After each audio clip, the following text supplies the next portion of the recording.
Hi friends, எல்லாருக்கும் வணக்கம். இந்த சேனல் பேர் வந்து லேர்ன் ஃப்ரம் ஏபி. இப்போ வந்து நான் இந்த வீடியோவில் நான் என்ன பேச போகிறேன்னா நம்ம ரொம்ப ஜாக்கிரதையாக இருக்கணும். எஸ்பெஷலி நம்ம வீட்டை விட்டு வெளியே போகிறோம் பாரு, அந்த நேரத்தில் நம்ம வீட்டில் இருக்கவங்களுக்கு நம்ம என்ன சொல்கிறது, கவலை இருக்கும். நம்ம எப்படி நல்லபடியாக போய் சேர்ந்தோமா, போகிற இடத்துல நம்ம கரெக்டான டைமில் போய் சேர்ந்தோமா என்னன்னு நம்ம வீட்டில் இருக்கவங்களுக்கு ஒரே டென்ஷனாக இருக்கும். அதை பற்றி தான் நான் கொஞ்சம் டீட்டெயிலாக பேச போகிறேன். ரொம்ப யூஸ்ஃபுல்லாக இருக்கும். கடைசி வரை பாருங்கள், ஸ்கிப் பண்ணாமல் பாருங்கள். அப்போ தான் உங்களுக்கு புரிய வரும் நான் என்ன பேச போகிறேன்னு. அப்புறம் எல்லாருக்கும் ஒரு ரிக்வஸ்ட்டு, அந்த வீடியோ லைக் பண்ணிவிட்டு சப்ஸ்கிரைப் பண்ணுங்கள். அப்போ தான் அது எனக்கு ஒரு பெரிய மோட்டிவேஷனாக இருக்கும். தேங்க்யூ. சரி வாங்க, இப்போ நம்ம வீடியோவில் போய் பேசலாம், என்ன பேசணும்னு. நீங்கள்லாம் கேள்விப்பட்டிருப்பீங்க லாஸ்ட் வீக்கில் என்ன ஆச்சுன்னு. லாஸ்ட் வீக்னா இந்த வாரம் 9ஆம் தேதி திங்கட்கிழமை இன்னைக்கு என்ன ஆச்சு பாம்பேலன்னு. தானேக்கும் அடுத்த ஸ்டேஷனில் ட்ரெயின் ஆக்சிடென்ட் ஆச்சு. அது எதுக்கு அப்படின்னு உங்களுக்கு நீங்கள் பேப்பர்லாம் படிச்சிருப்பீங்க. எவ்வளோ பேர் அந்த இடத்துலயே இறந்துட்டாங்க, எவ்வளோ பேருக்கு கை கால் உடஞ்சிருச்சு, சில பேருக்கு என்ன சார் காலே வெட்டி போயிடுச்சு, நடக்க முடியாத நிலைமையில ஆயிட்டாங்க. அப்படிலாம் நீங்கள் படிச்சிருப்பீங்க, நியூஸில் டிவியில் பார்த்துருப்பீங்க, நியூஸ் பேப்பரில் பார்த்துருப்பீங்க. என்ன சொல்ல வரேன்னா நான் தினந்தோறும் தான் ட்ரெயினில் நான் ஏறி போய் வரேன். எனக்கு 2 ட்ரெயின் மாறணும். நான் இருக்கிறது செம்பூர் ஸ்டேஷன். செம்பூர்லேருந்து குர்லால இறங்குது ஒரே ஒரு ஸ்டேஷன் தான், திலக் நகர். அப்பயும் நான் டோரில் தான் நிற்கிறேன். நான் உள்ளே போனால் திருப்பி எனக்கு குர்லான்னு இருக்கிற ஸ்டேஷனில் இறங்க முடியாது. அதே மாதிரி குர்லாலேருந்து எனக்கு காட்கோப்பர் போகிறதுக்கு ஒரே ஒரு ஸ்டாப் தான் நடுவில், வித்யாவிகர். அதுக்கு நான் டோர்ல தான் நிற்கிறேன். இப்போ அந்த ட்ரெயின்ல இறந்து போனவங்க எல்லாருமே டோர்ல நம்ம என்ன சொல்றது, கதவு பார்த்து ஒரு கம்பி இருக்குங்க, அந்த கம்பி பிடிச்சி நிற்பாங்க பாரு. பட்டுன்னு இறங்குறதுக்கு பட்டுன்னு ஏறதுக்கு ரொம்ப ஈஸியா வசதியா இருக்கும், இறங்குறதுக்குன்னு ஈஸியா அப்படி இருக்கும். இப்போ நான் எல்லா இடத்தையும் இறங்குதான் நான் கன்வீனியன்ட் பண்ணி நான் டோர்ல தான் நிற்பேன். நான் இத்தனை வருஷமா நான் வேலைக்கு போற இந்த ஷார்ட் டிஸ்டன்ஸ் ட்ரெயின் இருக்கும் பாரு, ஒரு ஸ்டேஷன் தான் இருக்குது, உள்ள போய் உட்காந்துருக்கணும். அதுக்கு நம்ம டோர்ல நிக்கலான்னு நம்ம நிற்போம். அப்படிதான் இவங்க இப்போ இப்போ ஆச்சு பாரு பிரேக். அந்த ஆப்போசிட்ல இருந்து ஒரு ட்ரெயின் வந்துச்சு, கரிசட் ஃபாஸ்ட், சிஎஸ்டி ஃபாஸ்ட், கரிசட் ட்ரெயின் ரெண்டும் ஆப்போசிட் ட்ராக்ல வந்துச்சு. அந்த இடத்துல மோட்டர்மேனுக்கு என்னதான் ஆச்சுன்னு கடவுள் தான் தெரியும். பிரேக் அடிச்சான் பாரு, அதே ட்ரெயின் கீழே சாஞ்சி விழுந்து நிறைய பேர். ரொம்ப கஷ்டமா இருக்குது. அது அந்த நியூஸ் பார்த்த உடனே எனக்கு ஒன்றும் புரியல என்ன சொல்லணும்னு. அது 9:20, அது என்ன பீக் ஹவர் சொல்லுவாங்க பாரு. ஆஃபீஸ் போற ஜனங்க ஓடி ஓடி டைம்ல போய் ஆஃபீஸ் போய் சேரணும், இல்லைன்னா லேட் மார்க் ஆகணும் அப்படின்னு ஒரு அவசரமா டிராவல் பண்ண நேரம் தான் அந்த நேரம், 9:20 எக்ஸாக்ட்லி. அதுவும் திங்கக்கிழமை அன்னைக்கு. எவ்வளோ என்ன சொல்றது, அவங்க எல்லாம் வீட்டுல இருந்து கிளம்போது என்னென்ன யோசனை கிளம்பியிருப்பாங்க. நம்ம போய் இந்த இந்த டார்கெட் எல்லாம் முடிக்கணும், இந்த டாஸ்க் முடிக்கணும், மீட்டிங் இருக்குது அப்படின்னு. அதுல இருந்து நான் நியூஸ்ல படிச்ச ஒருத்தவங்க பக்கத்துல டொம்பிலின்னு ஒரு ஸ்டேஷன்ல பில்டர் பார்க்க போயிருக்காங்க. வீடு வாங்குறதுக்காக பில்டர்கிட்ட மீட்டிங் இருக்கும் பாரு. நம்ம முதல்ல 2-3 மீட்டிங் வைப்போம். நம்ம எந்த பிளாட் எப்படி கம்மி பண்ணணும், என்ன ஏது டீட்டெயில் பேசுறது போவாங்க பாரு. அதுலேயே ஒரு மனுஷன் அந்த இடத்துல டொம்பிலின்னு ஒரு ஸ்டேஷன்ல போறதுக்காக அவங்க எல்லாம் பிளான் பண்ணி போனாங்க. அவங்களும் இறந்துட்டாங்க. அவங்க வயசு 35. எவ்வளோ ஒரு கஷ்டமான ஒரு இது. ஸோ நம்ம ரொம்ப ஜாக்கிரதையா இருக்கணும் இந்த விஷயத்துல. நம்ம என்னதான் 10 வருஷம் 15 வருஷமா நம்ம ட்ரெயின்ல டிராவல் பண்றோம். அப்படி நம்மளுக்கு ஒரு கான்ஃபிடென்ட் சொல்ல முடியாது, இது ஒரு ஓவர் கான்ஃபிடென்ட், ஜாஸ்தியா ஒரு நம்பிக்கை நம்ம மேல இருக்கும். அப்படி இருக்கக்கூடாது. நான் என்ன பொறுத்த வரைக்கும் நம்ம எதுலயும் ரொம்ப ஜாக்கிரதையா இருக்கணும். நம்ம அக்கம் பக்கம் கொஞ்சம் அலர்ட் ஆகும், என்ன நடக்குது ஏது என்னன்னு கொஞ்சம் அலர்ட்டா இருக்கணும் இந்த விஷயத்துல. அதே மாதிரி நீங்க நேற்று பார்த்துருப்பீங்க, முந்தானா அன்னைக்கு எவ்வளோ ஒரு கஷ்டமான ஒரு சம்பவம் நடந்திருக்குது. அதை பார்த்த உடனே ரொம்ப என்ன சொல்றது, இதான் ஒரு வாழ்க்கையான அப்படியே ஆயிடுச்சு. அகமதாபாத்ல இருந்து லண்டன் போற ஒரு ஃபிளைட்ல 251 பேர் போயிருந்தாங்க. அதுல எல்லாரும் இறந்துட்டாங்க, இன்க்ளூடிங் பைலட். மட்டும் ஒரே ஒரு ஆள் மட்டும் தப்பிச்சாங்க. அவங்க எப்படி தப்பிச்சாங்கன்னு நீங்க நியூஸ்ல படிச்சிருப்பீங்க.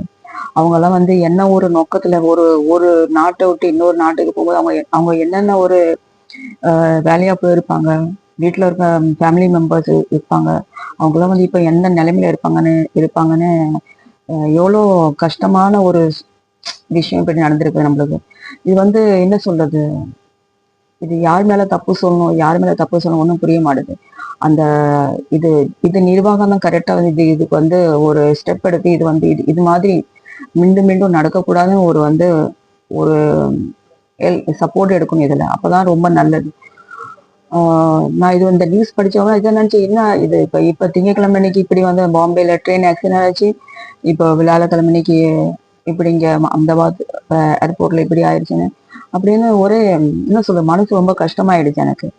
ஏன்னா நம்ம வந்து வீட்டை விட்டு கிளம்பும் போது நம்ம வீட்டுல இருக்கோம், வீட்டு மெம்பர் ஆகட்டும் இல்ல நம்மளுக்கும் என்ன ஒரு யோசனை, நம்ம வீட்டை விட்டு நம்ம நல்லபடியா போய் போற இருக்கிற இடத்துல வந்து நல்லபடியா போய் செய்யணும், அங்க என்ன வேலைக்கு நம்ம போறோம் அந்த வேலைக்கு நல்லபடியா செஞ்சு முடிக்கணும், அப்படி ஒரு எண்ணத்துல போவோம்.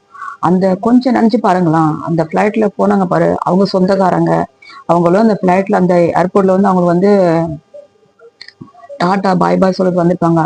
அவங்க வந்து ஜஸ்ட் இறங்கிட்டு அங்க வீட்டுக்கு அந்த போய் கூட இருக்க மாட்டாங்க, ஆஃப் டிஸ்டன்ஸ்ல இருப்பாங்களோ இல்ல பஸ் ஸ்டாண்ட்லயோ இல்ல டாக்ஸிக்காக வெயிட் பண்ணிருப்பாங்களோ, அந்த நேரத்துல இந்த சம்பவம் நடந்துக்குது.